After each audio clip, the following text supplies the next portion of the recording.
Hello and welcome to this CISO Vision interview with Abnormal AI.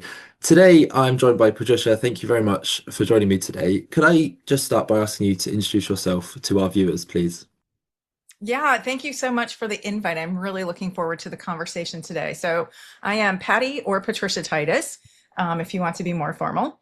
I am a field Chief Information Security Officer at Abnormal AI. I have spent 25 plus years. I don't want to go to the exact number, it just dates me. So, I just say 25 plus years as an operational CISO in the public sector and the private sector. I was the first US federal government CISO titled. Feels like 100 years ago, but it was back in 2002 when this professional title was just really coming onto the scene. So I'm so excited to share some of the knowledge I have. And what I love about my current job is I am continuously learning. We are an AI native company, which means we have access to all of the latest, greatest AI tools. And so I'm not just talking from philosophical, I'm actually talking from hands-on keyboard. So let's get started. Yeah, absolutely. It's going to be very interesting. So may as well kick straight into it. We are seeing state-aligned actors shift from fragmented hacktivism to now highly coordinated, highly unified structures. How does this sort of professionalization of conflict change the threat model for a standard enterprise that isn't a direct target? Yeah, so I don't think anybody is out of scope. Um, I think most UK enterprises might think I'm not a bank. I'm not a defense contractor. Well, not just the UK, across the globe. I'm not a defense contractor. I'm not a target. That logic is so antiquated today. You don't have to be the objective to be collateral damage. You just have to be in the path of it, meaning you're part of the supply chain, either your shared infrastructure, trusted partner. You could even be a customer, but there is some sort of relationship that unfortunately drags you into the front and center. The groups don't just want to disrupt anymore. They want deniability and persistence. And what that means is they're inside your environment quietly, not kicking the door down loudly like it's been in the past.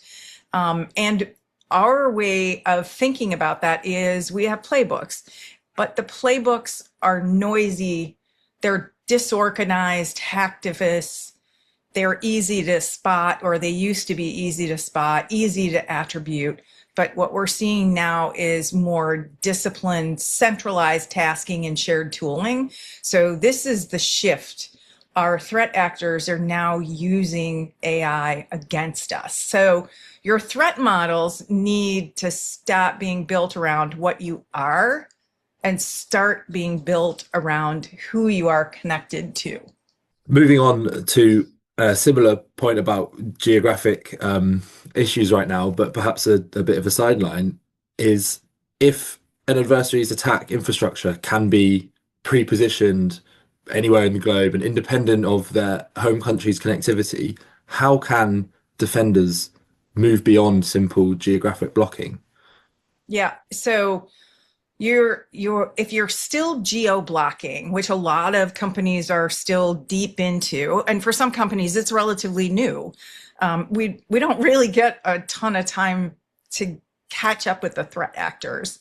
But if you're using geo blocking as your primary defense, you're essentially locking the front door and leaving the back door wide open. So infrastructure is already here, residential proxies, compromised cloud tenants, and legitimate hosting providers. So attribution by geography, unfortunately, is a bit of a relic. Like I said, we kind of just started doing that maybe 5 years ago. But these actors operate through their own infrastructure in our own regions and on our own platforms. So blocking Russian IP range does nothing when the traffic is coming from Frankfurt, right? That looks legitimate. So the shift has to be from where the traffic comes from. We got to shift that mindset and start thinking about how it's behaving. So that's a bit of a different mindset shift. Anomalous authentication patterns, unusual access sequences, lateral movement that doesn't match a human work pattern. We Mm. need to be profiling the behavior of the session, not the flag on the packet. Different thinking, different mindset, but it's about the only way we can get ahead of the current threat landscape. Yeah, absolutely. And I think it's crazy how much things are changing just so So quickly all the fast, time. so Yeah. fast. And on that sort of topic, social engineering has become such a big part of security now. And since technical controls can't easily flag a legitimate looking conversation or those sorts of things, how do we effectively harden that security human element against such persistent and patient engineering? Yeah, so technical controls are brilliant at spotting malicious attachments. They're like looking for things that we know already, but they're useless, unfortunately, at spotting the friendly colleague who's been building trust for 3 weeks on LinkedIn before they ever send a single link. So they're doing they're doing basically human intelligence at line speed, where before they'd have to go poking all over the place. But the uncontrollable truth is that we've been underinvested in human detection capabilities. We train people once a year. They get their annual awareness training. They might get a phishing simulation on a quarterly basis if you're really, in front of this. And we call it a program. That's not a program, that's a checkbox, unfortunately. We need to build a culture where we're pausing to verify that we're not seen as paranoid. If someone feels embarrassed to question a request, Mm. your culture is the biggest vulnerability. What I mean by that is, if we've actually done a really great job of scaring the heck out of our employees by these phishing simulations. And some organizations actually have, which we're moving away from, thankfully, but have had a 3 strikes you're out, meaning you click on 3 phishing simulations or real phishing events, you get fired. Wow. And that was for a period of time, perhaps not in places where there's work councils, but in the US, where the entire country is a right to work environment where you can be fired at will without cause, because that to them is enough cause. You are not applying what we're trying to teach you. So we've done a really great job of scaring people, and they're afraid to click on things, which means they're paralyzed. And 2, if they do question something that comes in maybe from an executive, if they want to follow up, did you really ask me for all that HR data to be sent to your personal email? There's fear that there's attribution, even though most companies say we don't have attribution. But there's those, I call them CLMs, career limiting moves, that people were afraid to do. So specific to the long game, we have to brief our high end targets, meaning our executives, finance, HR, and explain the tactic explicitly. People can't defend against a threat that they don't know exists. So what I like to say is, we're not training our employees, we're actually have to educate them on the threats that are coming in. So I feel like, we focus so much on our tools to try to help eliminate a problem. And to be honest with you, as we started to look at behavioral analysis, so I was a customer of Abnormals about 6 years ago when the company was still relatively new. And when I first started looking at the technology, because it was using behavioral analysis, some of my colleagues in other departments felt like it was profiling our employees. But if we don't understand what's normal behavior in our environments, it's very difficult to determine what's abnormal. And the way the threats come in today is they're targeting individuals with highly scripted, highly targeted types of communications. And I'm sure we'll get into that with some of the other questions. Yeah, yeah, absolutely. We'll get into a bit more of the behavioral analysis later, but for now, I kind of want to focus on the phishing as you were just mentioning there. We're seeing a trend where initial espionage access is handed off to separate groups for total environment wiping. So why is it now a critical error for organizations to treat a minor phishing alert as anything less than a precursor to total outage? Yeah, so the kill chain's totally been disrupted.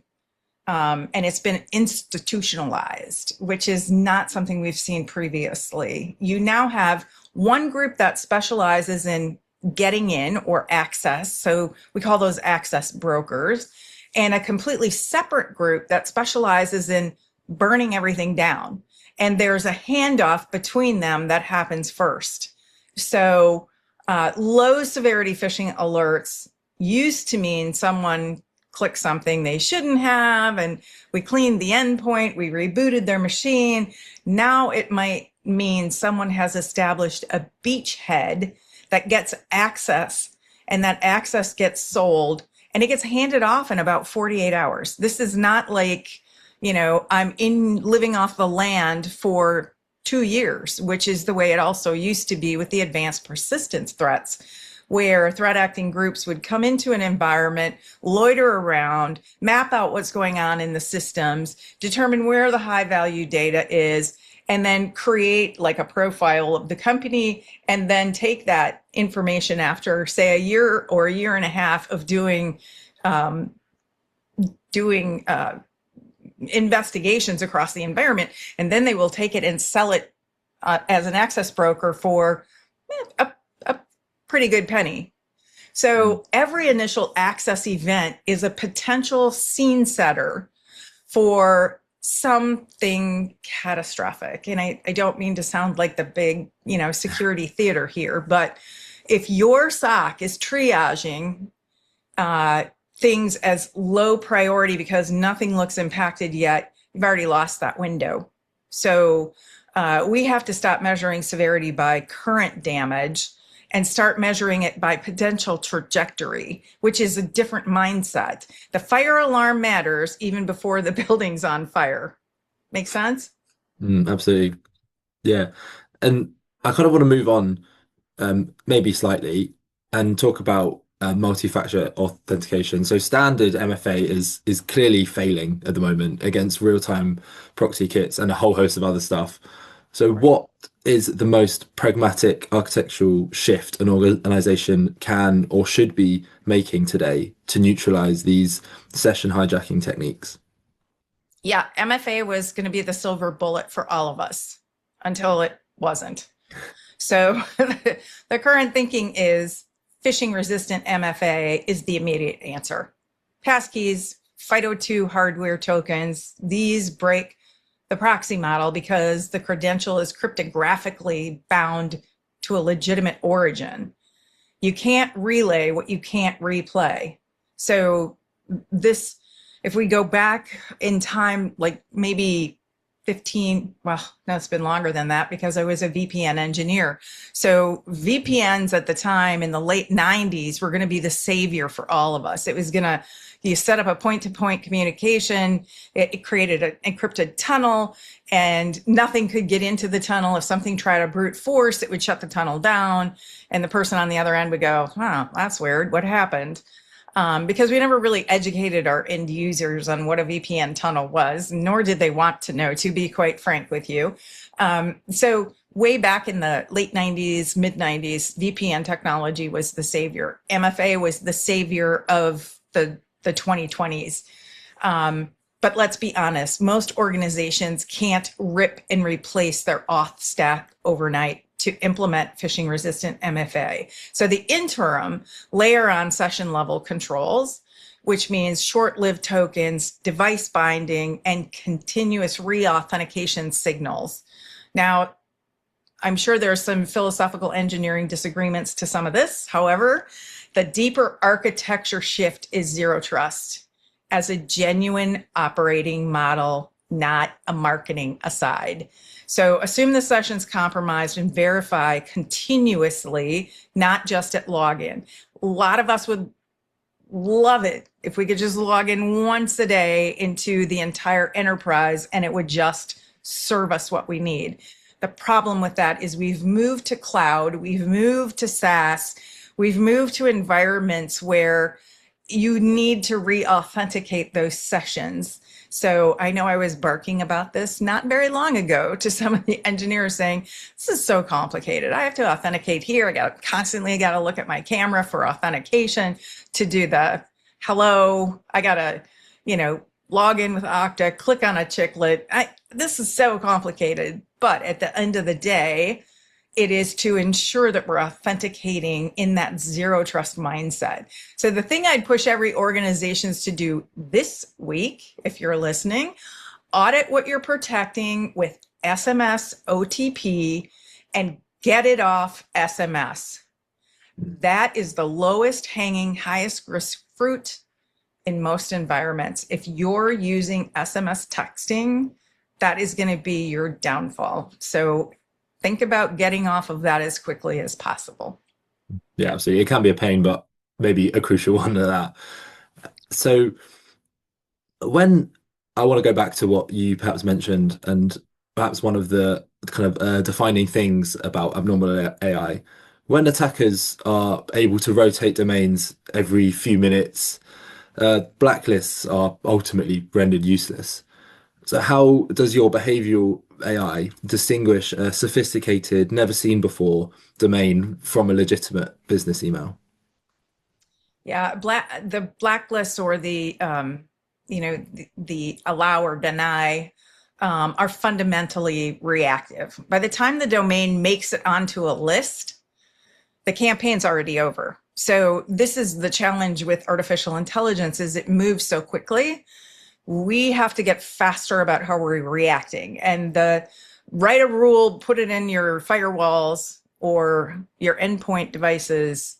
It's a bit passe at this point because you're already losing the battle because of the speed our threat actors can move at. We're fighting yesterday's threats with yesterday's tools. So this is where we have to shift. And the question behavioral AI asks isn't, have I seen this domain before? It's, does everything about this communication make sense in context? And what I mean by that is sender's history, relationship graph, request type, urgency signals, time of day, the sentiment even of the communication. So if I've been communicating with Bob at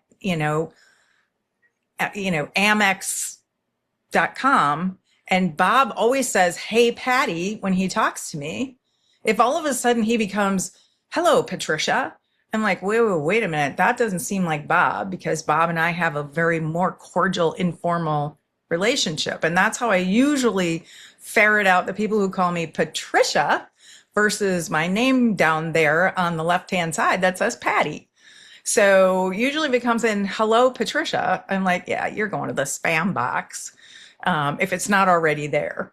So if the CEO has emailed you 50 times asking you to review a document that looks completely different than to a first contact sender with a 3-day-old domain asking you to do the same thing, humans can see that. AI can operationalize that at scale. So the urgency of, hey, send me that human resources data we talked about earlier, that can be, AI can operationalize finding those at scale and helping to identify them faster. So the honest caveat is no system is perfect at this. The goal isn't 0 false negatives. It's a shrinking the window of exposure from hours to seconds and getting the alert right to the right person fast enough to matter. So not including abnormal, nothing's going to be 100%. We don't claim 100%, but it's to be able to shrink that window so that you can get your SOC analysts looking at what's really important, not all the noise. That's the noise is what can be operationalized by AI. Yeah, absolutely. And finally, looking at the trajectory of 2026, I want to ask you maybe perhaps your own opinion. Do you expect these threat actors to start implementing the use of generative AI to automate these high trust social engineering schemes that currently require such manual effort? It's already happening. It's been happening. It's unfortunate, but it's been happening. So it already is. And we're not just talking about future risk, we're talking about the capability that exists today. Personalized, contextualized, aware, grammar is flawless, lures generated at scale. The volume alone changes the economic of the attack. So I'm no longer just doing the spray and pray, meaning I'm sending out a blast of trying to harvest credentials. I am now able to very narrowly curate information about you and make that fit the attack I'm trying to make against a specific individual in a company, not the entire company.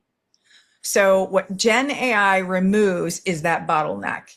Right now, a skilled social engineer can run maybe a handful of high quality long game operations simultaneously.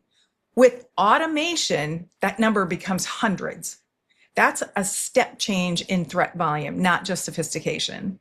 So the defensive implication is that we can't rely on spotting poor grammar or generic templates anymore. The content will look right.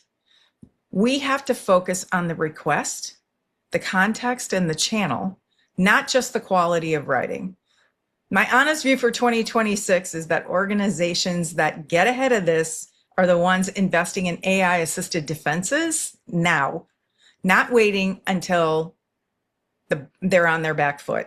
I mean, by the time something's happened, it's already too late. You don't want an AI augmented attack with a human speed defense.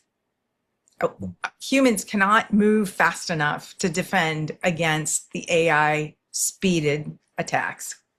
Yeah, absolutely. Well, that is all for today. Thank you very much for your time and insights, Patty. Thank you for having me. I appreciate it.